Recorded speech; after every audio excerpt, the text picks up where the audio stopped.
Coming up. Who out there is just killing it creatively? They take kids on a bus, and it's this virtual reality. It actually looks like they're rolling on Mars. I want to hear what I want to disagree with you on. You're listening to The Pod Couple, where John and Masodi and Barbara Lippert debate all things media culture.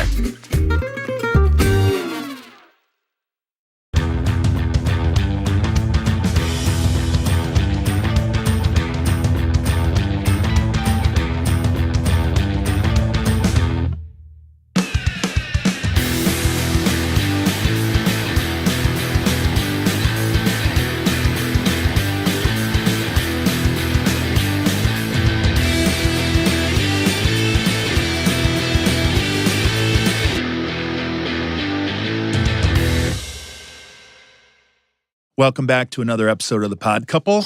I'm John Masodi. I'm here with my friend Barbara Lippert. Hi, John. Nice to be here. All right. That sounds good. Yeah, very serious. That was my serious That was voice. very serious. Well, Yeah.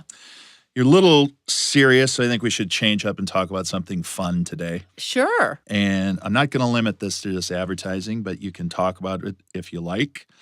Who out there in the world right now do you think is just killing it creatively? You see something they're doing, and it's like, wow, I really like that company or product or agency. This is from Wyden, which always has a certain level of greatness. Right. And it's the Samsung Galaxy commercial starring Christoph Waltz.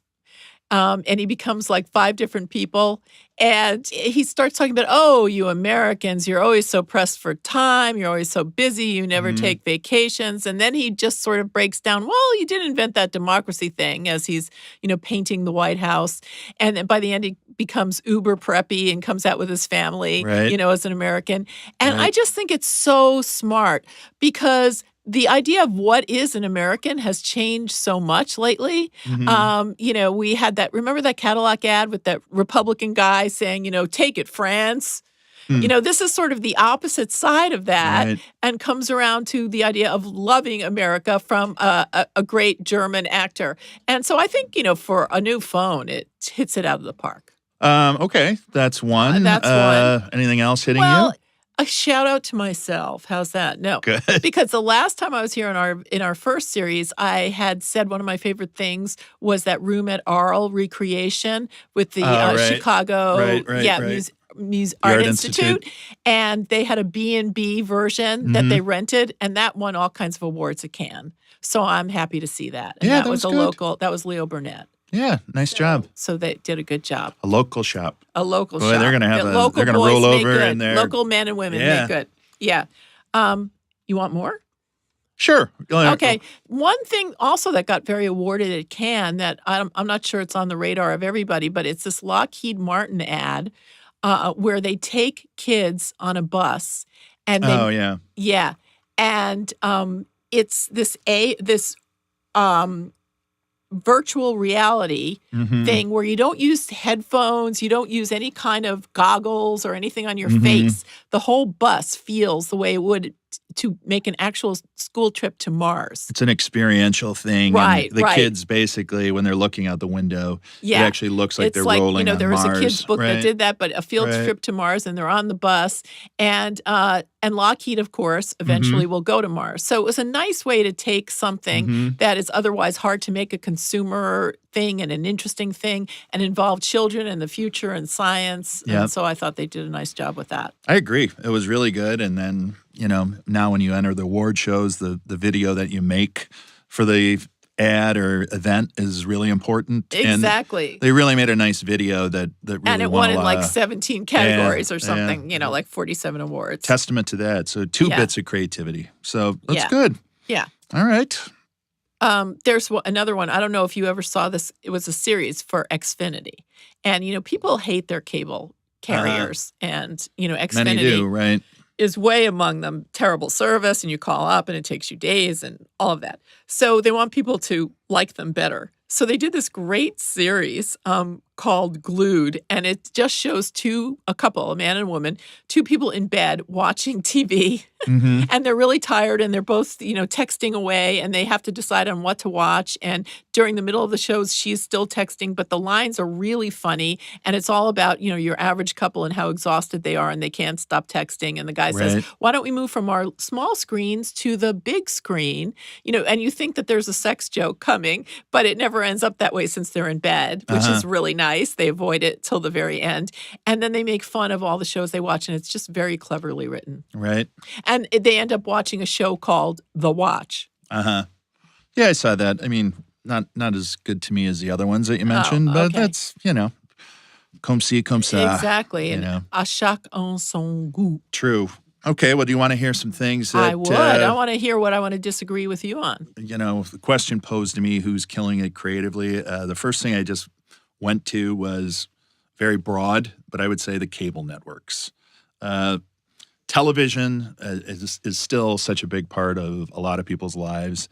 And I don't know how many people are like me and my friends, but when it comes to things that we talk about, it's going to be on a cable network. Even the reality shows that Bravo. people talk about. Yeah, it would be Bravo, Discovery, History. I mean, network television just doesn't seem very breakthrough or have much talk value going on at all to me anymore. Yeah, that's true. And, these showrunners don't want to be on a network. They want to go to an Amazon or Netflix or something else because, then people look down on network shows now. Yeah, I mean, there's the few. I mean, a friend of mine, Steve Levitan, does a show called Modern Family that's very popular. Well, that's a fantastic show. Yeah, it's a great show, and I'm sure he's happy to be there because within the parameters of great. a network, they're doing wonderful things in terms of, casting and issues and diversity. But overall, I mean, a few shows excluded, I really just don't really see it. But again, overall, I would have to say, from what the cable network started out as, I think they're killing it creatively and there's good stuff. Yeah, I'm I would agree. Move on to the next topic. And my pick would be the comic book companies. If you really look at like what they've done, I mean, those stories are just fascinating to begin with to me. The old Superman, Batman, how it comes about. Well, they're part of the culture. They're a mythic part of the culture. And the way they adapted. I mean, in particular, just if you focus on Batman, it started by a guy named, I believe it was Bill Kane and Bob Finger. I might have it, Bob Kane and Bill Finger. I might have them mixed around, but two young guys who basically were working in a comic book company, and they're tasked with these other guys' Action Comics are doing great with Superman. So we need you guys to quickly come up with another character. Man, yeah. But the fact that, they just didn't kind of do something hacky and make another guy with special powers. I mean, the Batman, as he was first called, the Batman is truly just a regular guy. Batman, yeah. He's a vigilante. He's got a dark past. He has a ward, which is really weird. Eventually he gets a ward, Robin. Yeah. But the creativity of that character, and then the fact that it's been added to over the years, adapted with the times. He eventually did get a ward. He went into television in the 60s, and it was kind of campy, it was corny, pop, funny. Arty, and then it got really apocalyptic. Yeah, and again, this is only one of the characters, but now you see, now here we are in the modern movie industry, and the biggest projects going are still these characters that were, in this case, created in the 30s, and it's amazing. I know, it's amazing. And how many major actors have played Batman along the way? Exactly, yeah. And it's and not just him. I mean, you have Superman, Spider-Man, you have all these, but just all the man. The creativity of these guys that created, these people that created these characters and wrote them, and they keep evolving them. It's just amazing to me, and I got to give those guys props. Yeah, and the fact that it's still a big thing, and it's from the 1930s. Right. Yeah. And then my last choice, who's killing it creatively for me, we're going to go from comic book characters to an actual real live human being, Amy Schumer. Huge fan of Amy Schumer, and I just look at her and I see somebody who's got to be just such an inspiration to so many, young people. funny people, creative people, women. She is I love phenomenal her show. talent. Her show is Yeah. brilliant, and so many of the little, segments that come around, like the last blankable woman in Right, Hollywood, right. stuff like that nobody else would cover. Right. Counts I for think the work something. she's doing on her show is amazing. Well, she's, her movie was good. She's good in other things that she shows Yeah. up in. And, The Girl with the Lower Back Tattoo is, I'll probably even read that. It's getting really great reviews. It's a really funny book. And her interviews, whether it's in magazines, TV, always fantastic, always interesting. Keeping it real. Yeah, she's just, there's just something about her that's, as a real person to have all this confidence and Exactly. unapologetic. And I think her message is great, but beyond that, she's just really funny and really creative and really smart. So my gamut was pretty wide today. Yeah, two Cable, thumbs up on that one, John. comic books, Amy Schumer. So, Absolutely. And then mix it in with some ads. So we're anyway, pretty much in agreement. yeah, we're kind of on a happy note. There's Yeah. some great things happening creatively in the world, whether it's commercials, TV, whatever. Yeah, everything hasn't gone to hell. Right. So Yeah. that's probably a good time to point out in all these positives. What in Right. particular you like in this week? I'm liking the movie Equity. It's a right. female take on Wall Street, and the nice thing is it's a humanist movie. You wouldn't say it's not into labels because they show women who are just as corrupt as the men and women who treat people as badly as the men. But it was an all financed one of these indie movies, and it's a really interesting plot and really well done. And so I think people should check it out at the theaters. Sounds good. Sounds like a plot they could. Something you can only A make real today. thriller. 10 years ago, you wouldn't have been able to make that Yeah, it's a movie. real thriller, and it's beautifully done. Good. I like it. I'm actually going to reintroduce something that a lot of people have already watched, but if you haven't watched it, you should see it. And it's based off of, last week I talked a little bit about, I love the O.J. Simpson Made in America documentary. And that really showed, amongst other things, how the legal system works in the United States, and it's never a bad idea to have a lot of money if you're in trouble. And a Something can work powerhouse, out for you. famous law team. Right. Flip side of that, and how culture can work. Making a Murderer, it's back in the news now because one of the people convicted in that was a young man called Brendan Dassey, and he was the accomplice or whatever, and he's kind of a special needs individual, and he had a very poor court-appointed defense attorney, and probably none of this would have come to light had it not been for this documentary, the 10-part documentary that Almost took like the things over. serial. Exactly. Yeah.